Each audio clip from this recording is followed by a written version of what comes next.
الشكشوكة اللي ما بيختلفش على حبها اتنين. يعني لما تكوني ضربة التفليسة المتينة كده وعايزة تعملي للولاد غدوة حلوة وجميلة، ممكن تعملي لهم الشكشوكة. احنا عندنا في بورسعيد بنقول عليها شكشوكة، اكتبوا لي انتوا كمان بتقولوا عليها ايه ومن اي بلد. يلا بينا نشوف هنعملها ازاي ونقول بسم الله وعلى بركة الله. اول حاجة هنا هعملها، هجيب الطاسة وهحط فيها شوية من الزيت وقطعة من السمنة او الزبدة.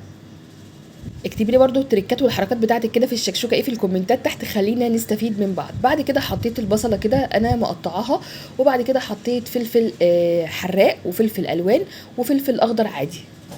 الفلفل الحراق بيدي طعم كده ليها كده بجد حلو جدا، يعني هو اصلا اللي بيدي للشكشوكه طعم. بقلبهم كلهم مع بعض كده لحد ما ياخدوا لون ذهبي، بنزل عليهم بطماطمايه متقطعه مكعبات صغيره قوي.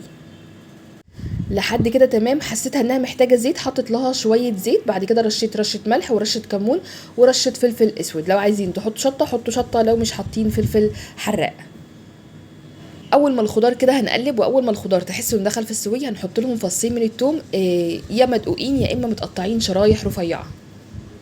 هنا جبنا البيض، حطيت عليه ملح وفلفل اسود وكمون وبابريكا، اديتهم كده، ربيت البيض كده مع بعضه كله. بعد كده نزلت عليه. الاكله دي مش مكلفه وحلوه جدا وفيها بروتينات، ويعني هتبقى غدوه للولاد جميله جدا. طبعا احنا اول ما بنحط البيض بنخلي النار هاديه خالص علشان بقى يستوي براحته مع الخضار.